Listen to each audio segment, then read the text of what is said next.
Welcome back to the sun-kissed fields of Perthshire in bonny Scotland. And look at that, not a cloud in the sky. A glorious day, almost like a spring afternoon. Unfortunately, it's still January, but it's been mild, so I can't complain. I can't complain at all. So I'm back out. You'll see the field has been ploughed. It was ploughed about a month ago, give or take. So hopefully it's had a bit of time to settle and it's easy enough to walk on. We'll soon find out. If we have to, we can bail into the field next door, which is stubble, so we've always got that option if we need it. So lots of history here, lots of things going on. We've got medieval, what we call in Scotland, rig and furrow ploughing, which is ridge and furrow ploughing, which is the old type of ploughing they used to do back in the medieval period where they would bank up the soil.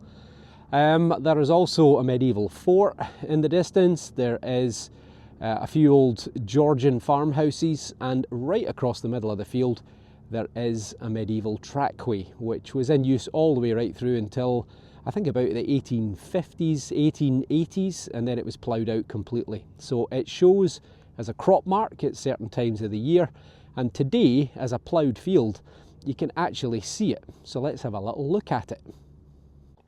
Okay, so you need to bear with me because I'm not particularly good at flying this thing, but hopefully you can start to see a very large dark stain. And if I pan around to the left, then you should be able to see it continuing through the field as a crop mark. So basically this is soil that's formerly where the road has been, which has then been ploughed in over the last 200 years, give or take, and it's left behind a very obvious and dark stain in the ground. And this runs right across the field for a field that's in excess of 100 acres in size. And from this angle it becomes just a little bit more visible. The light is not fantastic, but you can quite clearly see it streaking its way across the field. And if I can figure out how to pan this thing around, then you should be able to see it as quite an obvious crop mark. So as I say, I spotted this on some maps when I did some research. I realised that the road was no longer there. It does go to a medieval fort. And it was only one day I just happened to notice that you could actually see a linear stain going right across the field. And it is in fact following the exact course of the original medieval road. So that is going to be one of the focal points for today's dig, and who knows, we might get lucky. Certainly in the past, Martin's had a few hammered coins from this field, as has Pete, and as have I. Hopefully, despite the bright sunshine, that was still reasonably visible. On a dull day it's even more obvious. And that's the kind of thing that you're always looking out for. So you do a little bit of research, you find that there used to be a road or a path or a trackway across a field on a map that was there in the 1800s or 1850s or even 1900s, and it's no longer there now. And the chances are, if it's an old trackway that's on a map 100 years ago or 150 years ago, it may well have been in existence for centuries before that. So that's the kind of thing that draws me in all the time. Especially in this case, because at one end you've got a medieval fort and at the other end you've got Georgian farm buildings. So it's probably been in use for hundreds and hundreds and hundreds of years. So hopefully people have been dropping stuff for hundreds of years, but there's only one way to find out. So as ever, if you're not already subscribed to the channel, then please hit the button and let's go and see if we can find some treasures. We have our first dig. It's only taken about a minute and a half, 2 minutes. As you'll see, I've got the old Wellingtons on today, but I have to say so far it's actually relatively easy walking.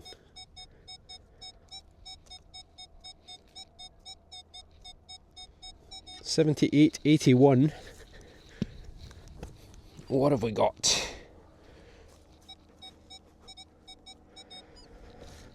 Not convinced. But we'll give it a go.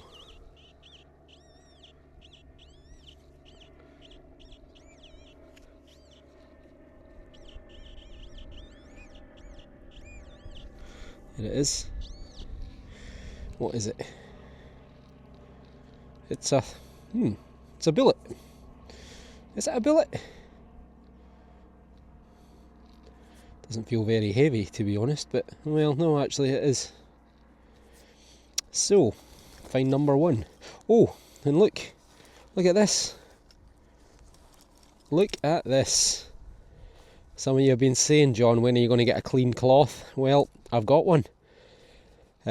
Swing and dig detectorist, S&D detectorist, who does my coin pods, amongst other things. I just put in an order, and he very kindly sent me a brand new cloth for me to get dirty.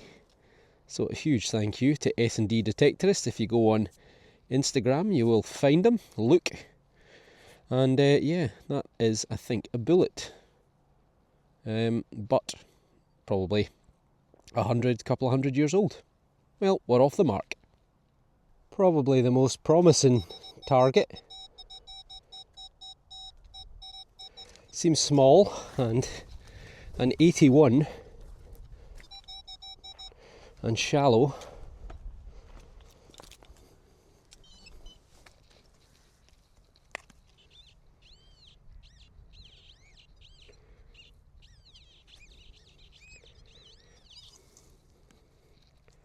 And a stone.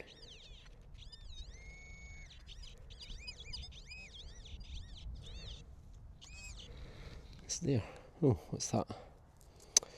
Oh, it's a cog.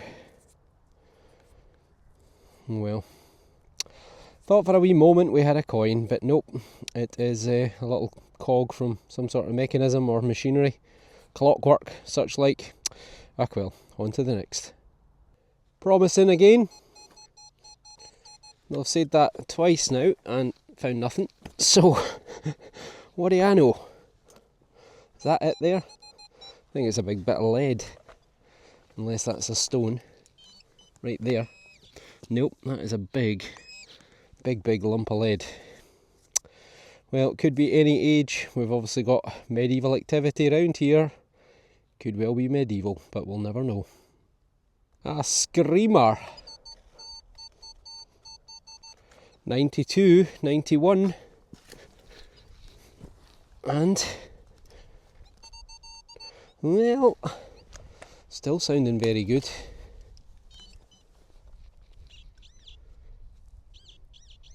Thought we were going to have a clod. Oh, we've got a coin. Well, there you go. Thought for a wee second there that was a buckle because of its uneven edge, but we've got a coin, folks. And that's about 32 minutes on the clock. Pretty worn. It's a copper, so it's going to be one of the Georgies, maybe the first or the second, going by the shape of it, but we'll give it a wee dry out, we'll give it a rub-a-dub, and we'll get back to you. We are off the mark, and at least we can identify it. It is George II. So you'll see him fading in, looking to my left, and it's going to be sometime between 1727 and 1760. Born in Hanover, spent a lot of his time in Hanover in Germany, was definitely more popular than his father, George I, German George, who ruled before him from 1714 to 27. But he was succeeded by his grandson, George III, because his son Frederick died about 8 or 9 years before he did. Not that they had a great relationship anyway. And on the other side, well, it's pretty toasty. But somewhere on there would be a date and there would be a Britannia seated. And I think it would actually be right about there. So a halfpenny, 1727 to 1760. It's going to buy you a pint of beer. So we're off the mark. Just over 30 minutes on the clock. It's another good one. 80, 81, 82, 82, 83, thereabouts. And again, out on the first. You do tend to find when a field's been ploughed, it's bringing the deeper soil to the surface. So because this field's been detected before, it should throw the deepest targets because the plough is probably about 16 inches or so through the field. It should bring them to the surface, which is why hopefully I'm not going to have to do a huge amount of digging. I think we've got a little piece of bronze, I think. Is it a thing or is it just a casting? I think it's just a casting. But we'll give it a wee rub just in case. Yeah, funny shape, but no, it's just a little bit of bronze copper alloy casting. So someone's been doing some metal work here, and we have found lots of examples of similar items before. Whether it's from the Georgian farmhouses that were here, or whether it's from the medieval fort, we'll never know. Right on the hour mark, screaming 1992. Well within the realms of copper coinage. But is it? Is the question. Well, we're out now. It's saying an 86. Well, that's round. Right there. Oh, it's not a coin though. No, it's not a coin. It's lead. Interesting. It's almost like a tiny little palm guard. Let's give it a wee rub on the cloth and see. Now, on a previous video a few weeks ago, I did find something similar. It was marginally bigger, and some of you very clever people pointed out when I said it looks a bit like a palm guard, but surely it's too small. Of course, I was forgetting about the good old days when you started labouring or you started a job when you were probably 4, 5, 6 years of age. I'm thinking of the modern days. But that is lead, dome shaped, smooth, and I think it could be a child's palm guard. Maybe for leather working. But what do you think? Let me know. It's certainly got the right shape to it and the right look to it. It's missing a wee bit out the corner, but I think it could be a child's palm guard. And if so, it would be my second one this year. And I think I've had 4 or 5 big adult palm guards this year as well. So, could be medieval, could be ancient, but either way, it would be for leather working, stop you stabbing yourself in the hand. A wee dubious 83, we've turned up a maybe button. Maybe button? It could be a coin. Unusual shape, size, quite chunky. Okay, I'm going to give it a wee rub up off camera and get back to you. Is it a coin or isn't it? Part of me was almost thinking there, my goodness, it is a silver coin because it's got tinning or silvering on it, but it's not. It is a button, unfortunately. There's the dimple in the middle where the shank would have been. But, well, there's definitely decoration on it. There's what looks like possibly an A and an R, or an M and an R.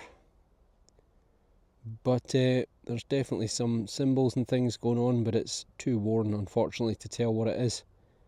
But I'd guess it's probably going to be 18 or 1900s, early 1900s.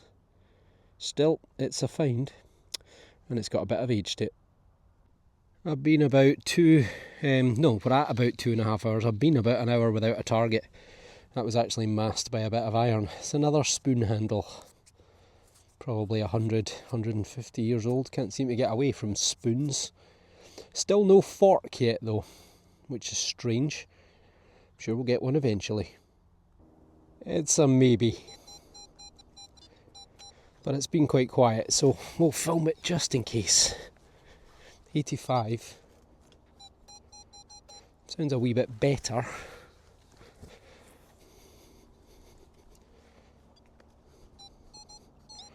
We have historically had a lot of Georgian copper coins at this end of the field,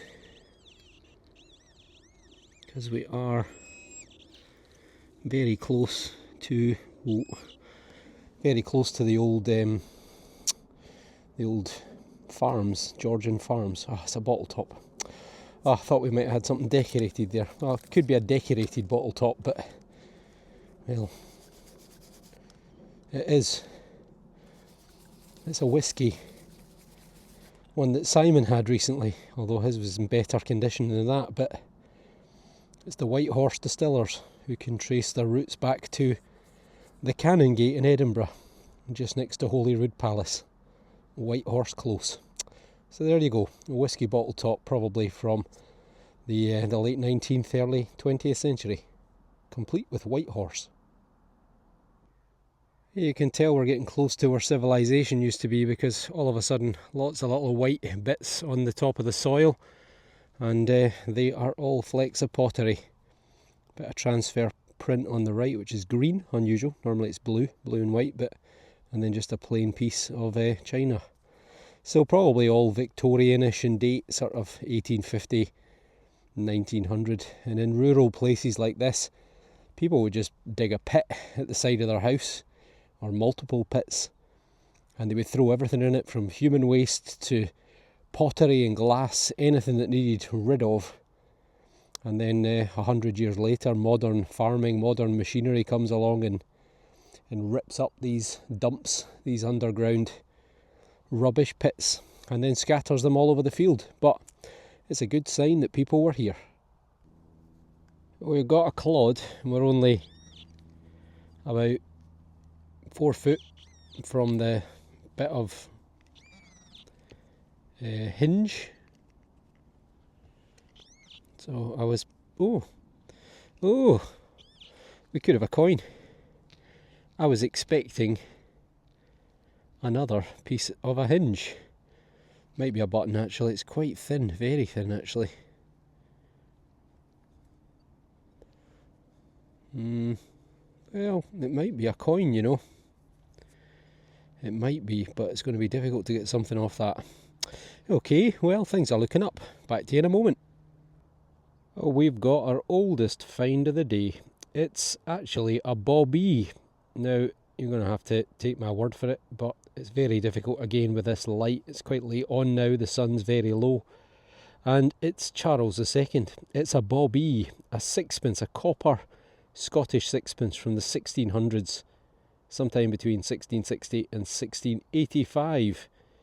And you will see Charles zooming in, or fading in, looking to my left. So he was restored in 1660. His father Charles I was beheaded in 1649.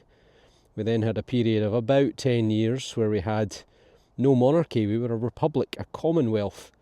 And the head of that commonwealth was Oliver Cromwell. And Cromwell then died, and they ended up asking Charles II to come back. He'd been living in France with his cousin Louis, and back he came, restored in 1660, and he ruled until 1685. So it's probably from the 1670s. It would say something like Carolus, by the grace of God, King of Scotland, France and Hibernia, Ireland on that side. And on the other side, there would be a very large thistle.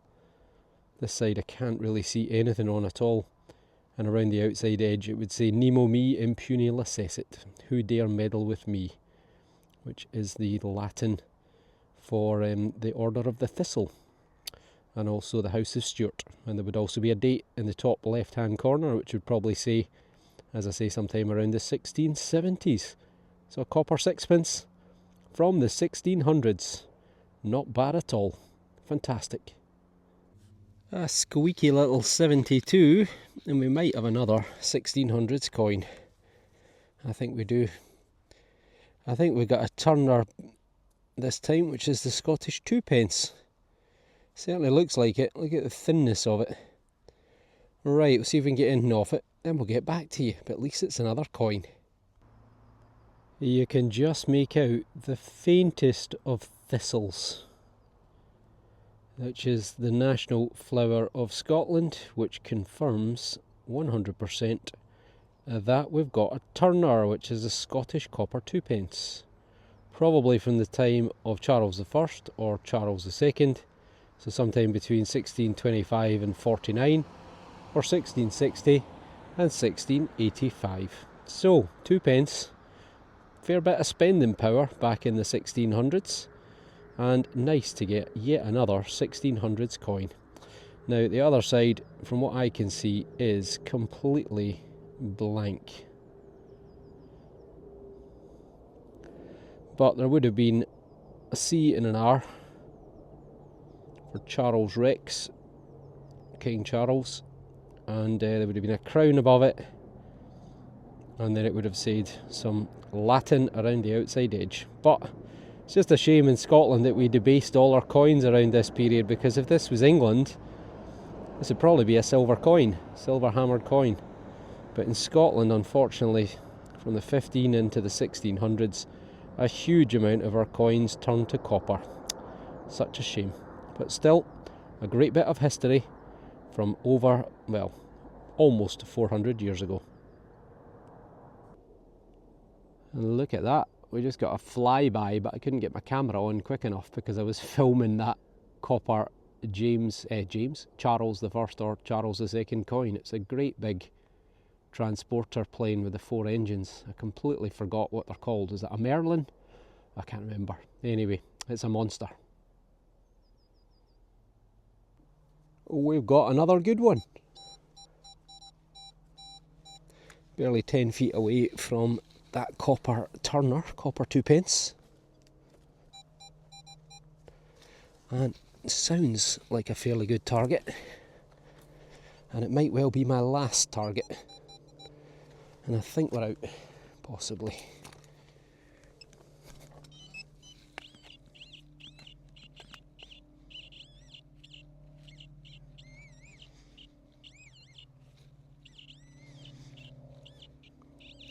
Well,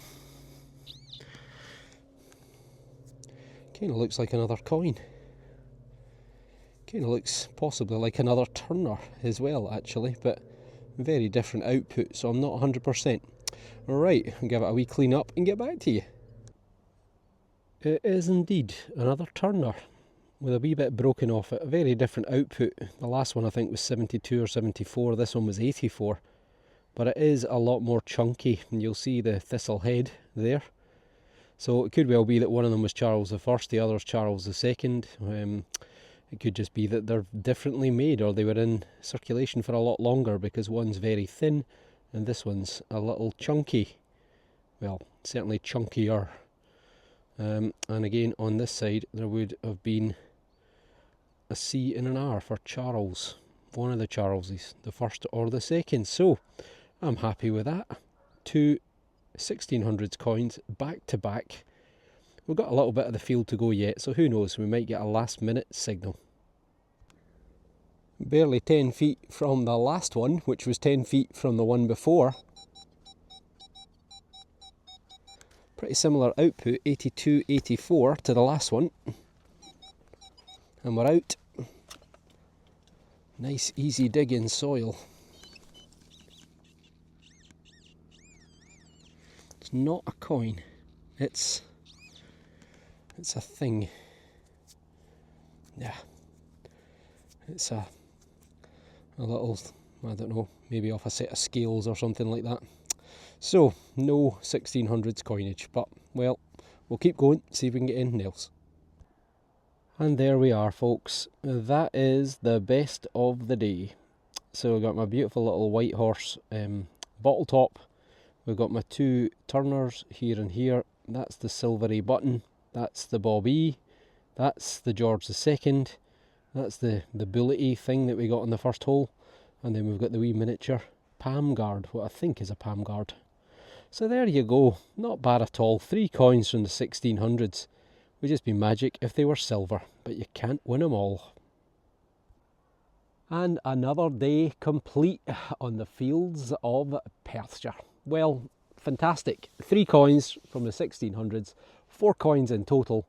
I'm not going to complain about that at all. I dug a lot of holes. Probably I dug around about 80 to 100 holes in about 3.5 hours, give or take. So pretty busy indeed. But yeah, plenty of targets. And typically the area that I come into at the end, where I've picked up those 2 turners, I've literally just done a straight line through here. So I'm going to have to come back to this spot, because I think there's going to be more to be had. As ever, If you're not already subscribed, then please hit the button and help support my channel. So thank you all for watching. The silver streak couldn't continue, but I have been on a phenomenal run, absolutely phenomenal run. It's the 18th of January, 19th of January, 19th of January today. So I hate to think how much silver I've had prior to this at the start of 2025, considering last year I went the whole of January with no silver, and I think I was out about 12 or 15 times. Just shows you, that's detecting. So thank you all for watching, and I hope we see you on the next dig. Take care, thanks for watching.